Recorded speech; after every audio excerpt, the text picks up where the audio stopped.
Sir नमस्ते, नाव आणि पत्ता सांगा सर. शामराव हरी पाटील, राणा सावळवाडी, तालुका करवीर, जिल्हा कोल्हापूर. आपली जी उसाची वराडी कोणती हो? 86-0 आहे की नाही? ही कांडी लागण केली का? कांडी लागण केली. किती महिन्याचा ऊस आहे सर हा? हे 10 महिन्याचा ऊस आहे. 10 महिने झाले. होय, आता अजून 10 महिने व्यायचं आहे. तसं 10 महिने पूर्ण झाले नाहीत. नाही. तुमची उंची किती? माझी उंची 5 फूट. 5 फूट आहे की नाही? हातवर करा बरं जरा. किती हातवर केलं किती उंच होतं? किती फूट होते? 7.5 फूट. 7 फूट होते. 7 फूट. अजून वर जर बघायला गेलो अगदी भरपूर उंच आहे की नाही? एवढा उंच कधी होत होता का हो? नाही 10 महिन्यात. 10 महिन्यात नाही. ही उंची कधी व्हायची?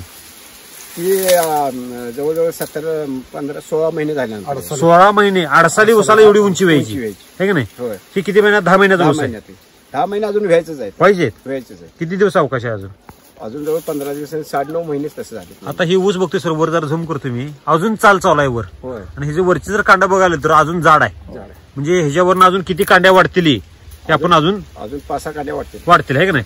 जर कांड्याची संख्या मला जर मोजून दाखवा बरं. 25 आहे. 1 2 3 4 5 6 7 8 9 10 11 12 13 14 15 16 17 18 19 20 21 22 23 27 पूर्ण झाल्या. 28 चालू आहे की नाही? आणि एका गड्ड्यात ऊसाची संख्या किती आहे? 9 ऊस आहे. किती? 8 ते 9 ऊस आहे. 8 ते 9 ऊस आहेत. आणि 9 आहे नाही? आणि सगळे जे ऊस बघतोय सर अगदी जाडेल आहे. सगळे एकसारखे. आता हे किती गुंठ्याचं क्षेत्र आहे? 10 गुंठ्याचं क्षेत्र. 10 गुंठ आहे. टोटल तुम्हाला शेती किती सर? मला शेती 2 एकर आहे. 2 एकर आहे. हे 10 गुंठ वेगळा आहे, सेपरेट आहे का? सेपरेट आहे. ह्याच्या अगोदर तुम्ही किती वर्ष झालं शेती करताय? शेती आयुष्य गेले माझं. शेती लहानपणापासून. तुमचं वय किती? माझं वय 63. 63 वर्ष. 13 वर्ष सोडून देऊ आपण. 50 वर्ष झालं. म्हणजे 50चं वर्ष, 50 अगदी 50 वर्ष तुम्ही ऊस शेती सगळी अर्धशतक मारलंय म्हणायची. बर, ऊसाचं अर्धशतक. ऊसाचं अर्धशतक आहे की नाही? शेती करण्यात. आजपर्यंत असा ऊस कधी जवळ होता का? एवढा जमत नव्हता साहेब. नाही एवढ्या महिन्यात एवढा जमत नव्हता. जमत होता 18 महिन्यात 15 16 17 महिन्यानंतर जमत होता. ते पण अशी जाडी यायची का? अशी जाड नव्हती. बर, कमी प्रमाणात पातळ असायचं, खरं उंच जायचं नुसतं. बर, ह्या वेळेला 10 महिने सुद्धा न पूर्ण होता. 9.5 महिन्यात कसं काय एवढं जुळलं बरं? ती लागवड पवार साहेबांनी आम्हाला माहिती दिल्यामुळे त्यांची लागवड वापरल्यामुळे त्यामुळे ऊस चांगला आला. जुळलं. बरं, कधी वापरली ही लागवड? वैदिकची लागवड कधी दिली? आता वर्ष झाले. किती डोस झाले तरी? 3 डोस झाले. कधी दिले? सुरुवातीला लावण करताना भरणीला बाळ भरणी आणि दुसऱ्या भरणी मोठी भरणी 3 बेसल डोस दिले आहे की नाही? 3 बेसल डोस तुम्ही अगोदर पण बेसल डोस देत होता ज्यावेळेला जुनी पारंपरिक शेती होती त्यावेळेला? अगोदर काय देत होता? केमिकल असायचं आहे की नाही? आता ह्याला वैदिक दिलं. केमिकल शेती आणि वैदिक शेतीतला बदल काय? मुख्य बदल काय? जमिनीमध्ये जे तडतडपणा असायचा का नाही, तो मऊपणा आलेला आहे. बरं, जमीन कशी असायची आधी?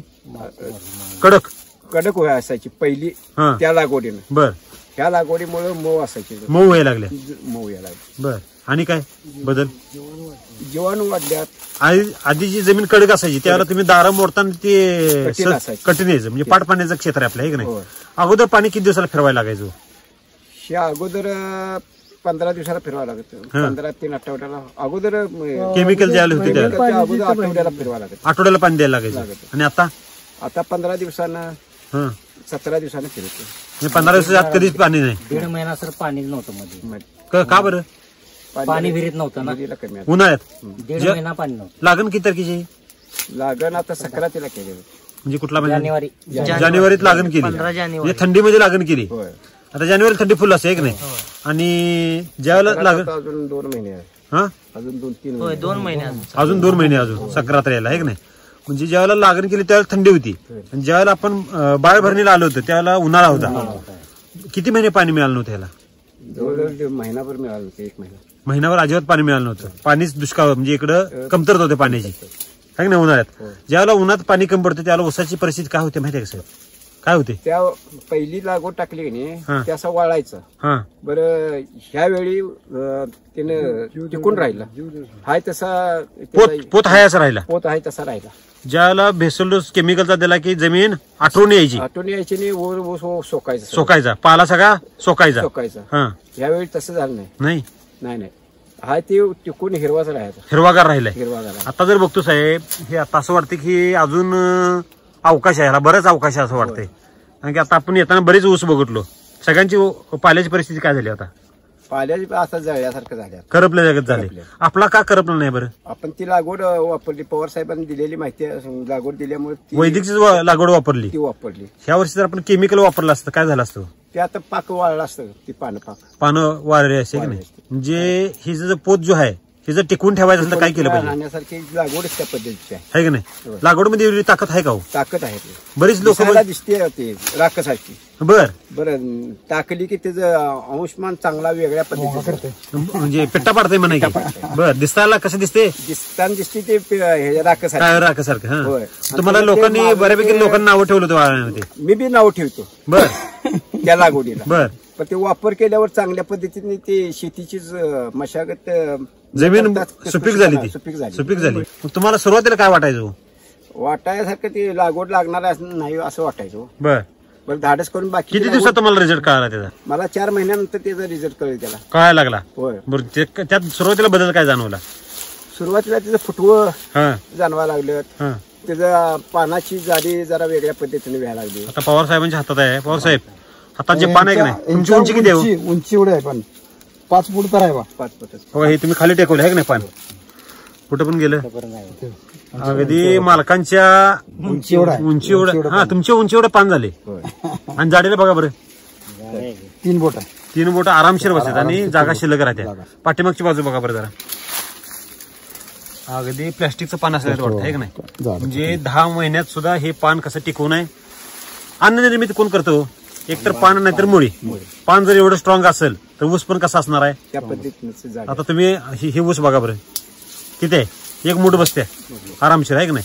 अशी जाडी असायची गावा कधी? जाडी कमी असायची, संख्या असायची, बरं त्याचं वजन घटायचं. हा आता तुम्हाला काय वाटतं? ऊस कमीत कमी 2.5 किलोचा ऊस असणार आत्ता. अजून ऊस जायला किती अवकाश? अजून ऊस जायला 2-2.5 महिने तरी अवकाश. 2.5 महिने अवकाश आहे अजून. बरं अजून किती वाढेल? अजून वाढणार किती? जवळजवळ अजून 4-5 पेर वाढणार. किती? 5 पेर वाढणार. 5 पेर वाढणार. जर समजा आता ऊस जर 2.5 किलो असेल तर ज्यावेळेला जाणार त्यावेळेला किती किलो येईल? 3 किलो पात्र ऊस. 3 किलो. एकरात किती ऊस असतात माहिती आहे का साहेब? 40,000 तर असतो. 40,000 धरू आपण, सरासरी 40,000 धरू आहे की नाही. 4 त्रिकोण 12. 120 टन. आजपर्यंत तुमचं शेती केली ना, 50 वर्ष शेती केली, 50 मारल्या, हायेस्ट किती उत्पादन निघाले? हायेस्ट 1.5 टनानं पडले. 1.5 टनानं पडले. परंतु किती महिन्यात? 17-18 महिन्यात. 18 महिन्यात. ह्या वर्षी काय वाटते तुम्हाला? काय वेगळं पण जाणवते? ह्यावेळी 1 वर्षातच 1.5 टनानं पडला असं वाटतं. 12 महिन्यात 1.5 टन. आणि जर हाच ऊस जर आपण 18 महिने ठेवला किंवा 18 म्हणजे समजला 16-17 महिने ठेवला तर किती निघेल? 1.5-2 टनानं आरामशीर पडेल आहे की नाही. मग तुम्हाला ह्यात वेगळं पण काय जाणवते? वेगळे पण म्हणजे तिची जाडी बिडी चांगल्या पद्धतीचं ते हे वाटते ना. बरं मातीचा पण पोत पण सुधारलाय. बर. आणि खरखडीत वाटत जमीन सुद्धा मऊ झाली बघा. जमीन कशी झाली पवार साहेब? कसं आहे, हाताने अगदी उकरत सहज असं आहे की नाही. आणि ही अगदी माळ रानाची जमीन आहे आपली. कमी पाण्यामध्ये सुद्धा हे आपण शेती करू शकतो आहे की नाही. तर तुम्हाला हे टेक्नॉलॉजी माहिती कशी कळाली? पवार साहेबांनी दिल्यामुळे. कसं काय तुम्ही विश्वास ठेवला? तिथं दुकानदार आहेत. ते दुकानदार जरी असले तरी तो भाचा आहे, पण चांगल्या पद्धतीने तिची शेती बघायला गेलो तुम्ही. त्यांची शेती आधी तुम्ही बघितली? बर. आणि ती माळ माझ्यापेक्षा खडा काय ती. बर. आणि त्याच्यात ऊस त्याचा चांगला वाटला म्हणजे त्यांच्याची संगत झाली. बरं मग त्यांचं तुम्ही ऐकायला सगळं चालू केलं. तुम्ही डायरेक्ट त्यांच्या सांगणार विश्वास ठेवला नाही? काही चुकी करणार नाहीत. आपला ऊस चांगला आणलाय म्हणल्यावर त्या लागवडी म्हणल्यावर यांचा विश्वास मोठा ठेवा. माणूस खोटं बोललो, खरं पीक खोटं बोललं का? पीक खोटं बोलत नाही. खरंय खोटं आहे? त्यांचा ऊस तुम्हाला आवडला म्हणून तुम्ही वापरायला चालू केलं. टोटल शेती 2 एकर, त्यातलं 10 गुंठ्याला वापरलं. का बरं 10 गुंठ्याला वापरलं? बघायला टेस्ट बघायला. टेस्ट केली. आता काय वाटतंय? टेस्ट कशी लागली? चांगली वाटते. आता ऑर्डर सगळी 2च्या 2 एकराची आता 2च्या आहे की नाही. तर आपल्या बंदच करणार सगळं केमिकल सगळं बंद. आता जे चालू आहे आयुष्यमान वाढायला करायची म्हणलं तर हीच लागवड वापरायची मला. आता मातीच पण आयुष्यमान वाढते. आणि आता ऊस आपण मगाशी खाल्ला दादांचा, कसा लागला? तुम्ही खाल्ला का ऊस? एकदम गोड आहे, गोडीला चांगला आहे, मधासारखा लागला. तिने आता गोळाचा त्यांचा अनुभव जर ऐकायला गेला. 11 महिन्याचा ऊस मधासारखा लागला. किती? 11 महिन्याचा ऊस दादांचा. हाय असं जर तिने आज रोजी जर गाळा तर सुद्धा गुराळाला चालू शकतोय. बरोबर आहे की नाही. तर आपल्या भागात ऊस शेतकरी एवढे आहेत. कोल्हापूर जिल्ह्यात किती टक्के ऊस शेतकरी आहेत? 99% आहेत. 99% ऊस शेतकरी. सगळ्यांचा ऊस असा आहे का? असं कुठे आहे का? जे कोणी एसीटी वैदिक वापरेल त्यांचं तेवढं ऊस चांगला चांगला आहे. आहे की नाही? बाकी सगळ्यांची परिस्थिती काय आहे? ऊसामध्ये समस्या काय आहेत? ऊसामध्ये समस्यामध्ये बऱ्याचशा समस्या आहेत. माणसं माणूस आळसा आहे. हा करायला चांगले घालीत नाही. हा बाद घालायला लवकर जातोय. पुढे जाते. पैसे घालून आपण बुडणार. हा बरं आपण स्वतःहून कधी काय करायला बघणार नाही. अशी माणसं आळशी झालेली झालेले. आहेत. ऊस हे आळशी शेतकऱ्याचं पीक आहे तरी सुद्धा शेतकरी आळशी झाला का बरं? कारण का जे आम्ही लहानपणापासून या शेताची आवड असल्यामुळे आम्ही ती करते. आमचे नातू भातू काही करणार नाही. मी तुम्हाला आज सांगतो. कारण आम्हाला घरातनं सकाळी 6ला उठले की आम्ही शेतात असतो आणि संध्याकाळी किती वाजेपर्यंत? संध्याकाळी 7 वाजेपर्यंत उभी असते. म्हणजे सूर्योदयाच्या अगोदर रानात येत आहे, सूर्यास्तानंतर जात आहे. होय, ही आवडच आहे शेतीची आहे का नाही? लहानपणापासूनच ती सवय लागली. शरीर पळवितोच आपणच. रानात गेल्यावर रानकाम सांगते म्हणजे काम केलं तर शरीर टिकल का न करता टिकल? केल्याशिवाय टिकणार नाही. तसंच मातीला सुपीक दिल्याशिवाय माती टिकल का? सुपीक दिल्याशिवाय त्याच्या पद्धतीने दिल्याशिवाय ती त्याला जे पाहिजे ते खाद्य दिलं पाहिजे आम्हाला. हा बरोबर, अगदी बरोबर. आम्हाला व्यवस्थित खाऊ देणार नाही. मग आमचे माळू बाळू असते ते माणसं वाट बघत बसतात. चवीला चांगलं असते. ह्यामध्ये तुम्ही आंतरपीक पण केलं होतं आहे की नाही? वगैरे केली. 10 गुंठ्याचं आंतरपीक असं की अशी पानं असतात आमच्या. काय काय केलं होतं आंतरपीक? पोकळा होता, मेथी होती, मिरची होती, वांगी होती. किती पिके केली होती? 5 4-5 पैकी केली होती नाही? ह्या 10 गुंठ्यात किती निघालं उत्पादन? 15,000 रुपये मिळाले. निघालं 15,000 रुपये म्हणून एसीटी वैदिकवर तरी खर्च केला का? खर्च केला. किती केला खर्च? 5,000 रुपये मध्ये सगळं बाकीचा खर्च सगळं गुंडाळ. आणि 5,000 रुपये खर्च करून 15,000 रुपये आंतरपिकात झाले आणि ऊस आणि देखणा आहे. म्हणजे एसीटी वैदिक फुकट आहे का ऐकत आहे? फुकट झाले. फुकट देऊन टिपल दिलं आंतरपिकाचं. आणि ऊस पण कसा आला देखणा सगळ्यांच्या पेक्षा एक नंबर. आता ऊस आपला रस्त्याकडला आहे की नाही? सगळेजण बघायला येतात आपला ऊस. त्यांची प्रतिक्रिया काय? काय म्हणते तिकडे चांगला आहे. बर, म्हणजे एकापेक्षा एक उजवा प्लॉट केलेत म्हणा की. यंदा चालू वर्षी सगळा ऊस चांगला आहे. सगळं ऊस चांगले. आता तुम्हाला मार्गदर्शन कोणाचं लाभलं? पवार साहेबांचं. पवार साहेब नमस्ते. नमस्कार. तुमचं नाव पत्ता सांगा सर. कृष्णा शामराव पवार, राणा साबळेवाडी, तालुका करवी, जिल्हा कोल्हापूर. आपलं शिवशक्ती अॅग्रो या नावानं शेतकरी मार्गदर्शन केंद्र आहे. मोबाईल नंबर आहे 8788 130 837. Okay, thank you best of luck sir.